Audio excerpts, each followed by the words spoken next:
economy.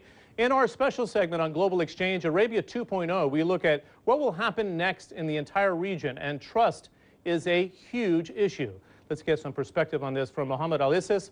He's an economics professor at the American University in Cairo, and he joins us via Skype. Mohamad, it's great to have you. And I know you spent a lot of time in your PhD studies looking at the issue of trust in the Arab Spring countries. I want to start on the news of the day, if we can here. Is it now or never? Is that the view from Tahrir Square and amongst your students that they have to push the military out? I believe so, John. This is really a seminal moment in the Arab Spring. It's a moment where the Arab Spring will really self-correct towards a bright future where there is more participatory process in the election and true reform of the economy, or it will be going back to the usual true populist revolution taken over by the military for a variety of reasons, and we go back to ground zero, basically. So it is my belief. It is the belief of the people I've been talking to, the belief of my students, who yesterday, some of whom were really hit hard when they were at Tahrir Square, physically and visibly so, that this is the moment. This is the moment of showdown. All parties seem to have agreed on it. We either go forward or we're back to ground zero. What do you expect from Field Marshal Tantawi? It's not very encouraging to investors nor the protesters that they didn't really endorse the interim government leaving. He was going to speak about 3 hours ago. He hasn't taken to the podium just yet. Certainly no clarity. Is he going to step up and say, I agree with you, I now need to leave? I hope so, for the sake of this country, for the sake of the Arab nations in general and the Arab Spring, for the sake of the economy, for the sake of the 40% of the Egyptian population living under poverty. There needs to be a real, credible commitment to a transition of power to a civilian player.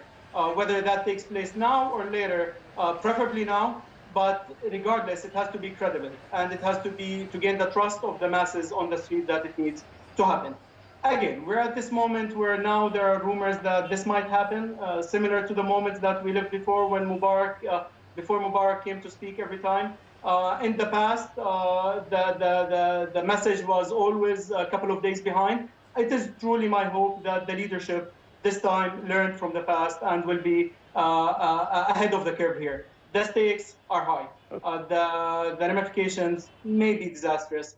But if this really takes the right correction forward, the gains will be tremendous indeed. Okay, let me push you just a little bit here. You're suggesting that it's wiser for the military council, Tantawi, to leave. Do you put in an interim leader like an Amr Moussa or a Mohammed Al-Baradei? What are you suggesting here that would calm not only the people on the streets right now, but international investors who are fleeing the Egyptian stock market?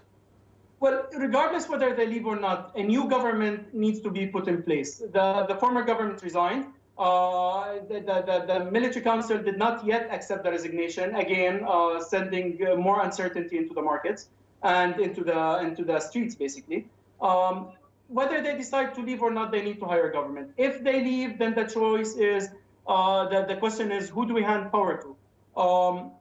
There isn't an agreement among the population on who to hand power to, but there is a group of, let's say, the most obvious presidential candidates who attain, let's say, collectively, the support of the Egyptian street. So you can hand over power to such a council. Or, as it's been recently rumored, you can go back to the constitution, which says that in case the president is relieved from power and the head of the parliament is not able to receive power because the parliament is not in session, then it goes to the head of the Supreme Constitutional Court. If that is the person chosen, I think he will return truly good credibility among the masses, because the judiciary here in Egypt has always been well respected and seen as somewhat independent. I think that could be another obvious choice. Regardless, whether you hand power now or later, the government resigned. The military needs to make a decision on who to hand power to, either through the government or altogether, in terms of them going back to the barracks and handing over power to a civilian leadership. And we're all watching very carefully. Mohamad, it's nice to see you. Thanks for your time and jumping in this evening for the debate. Mohamad Al-Ississ of the American University of Cairo.